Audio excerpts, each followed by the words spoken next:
Saudara-saudara yang terkasih, kita keluarga Dihonian beberapa waktu yang lalu mendapatkan kabar gembira karena nanti tanggal 27 September 2026 Romo Martino Capelli akan dibeatifikasi atau dinyatakan sebagai beato. Kita akan sedikit mengetahui tentang siapa beliau dan apa sebetulnya keutamaan dari kisah kemartirannya.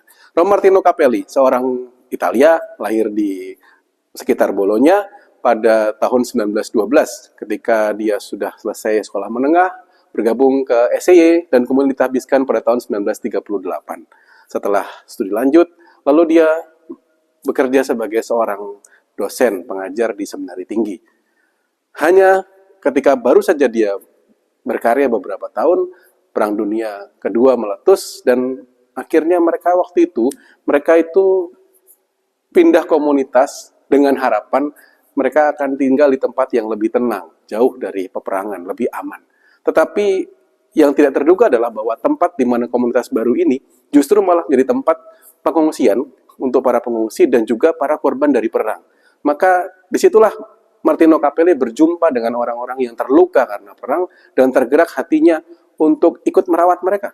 Awalnya dia terlibat sederhana, merawat mereka yang terluka, lalu ikut meneguhkan mereka, memberikan peneguhan rohani, sakramen, dan sebagainya. Sampai pada akhirnya dia mulai lebih dari itu mencari mereka yang terluka.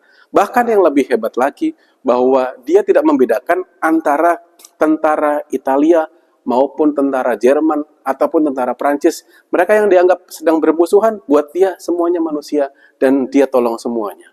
Dan ketika orang mempermasalahkan kenapa dia menolong semuanya, bagi dia semuanya adalah manusia, saudara yang harus ditolong. Maka dia terus semakin terlibat dalam pelayanan ini, sehingga akhirnya tentara Jerman mulai mencurigai, mulai banyak mengawasi. Sehingga suatu ketika, tahun 1944, bulan September, ketika sedang pergi bersama seorang romo diosesan dari Bologna, namanya Don Elia, untuk mencari orang yang terluka, mereka ditangkap oleh tentara Jerman dan dipenjara. 2 hari mereka dipenjara, kemudian pertanggal 1 Oktober 1944 bersama 44 orang lain, mereka berdua dieksekusi, ditembak mati di sebuah kolam penampungan air di sebuah pabrik di wilayah itu. Lalu yang menarik adalah ketika ada seorang yang selamat dari peristiwa ini, ketika Romo Capelli sudah terkapar, dia berusaha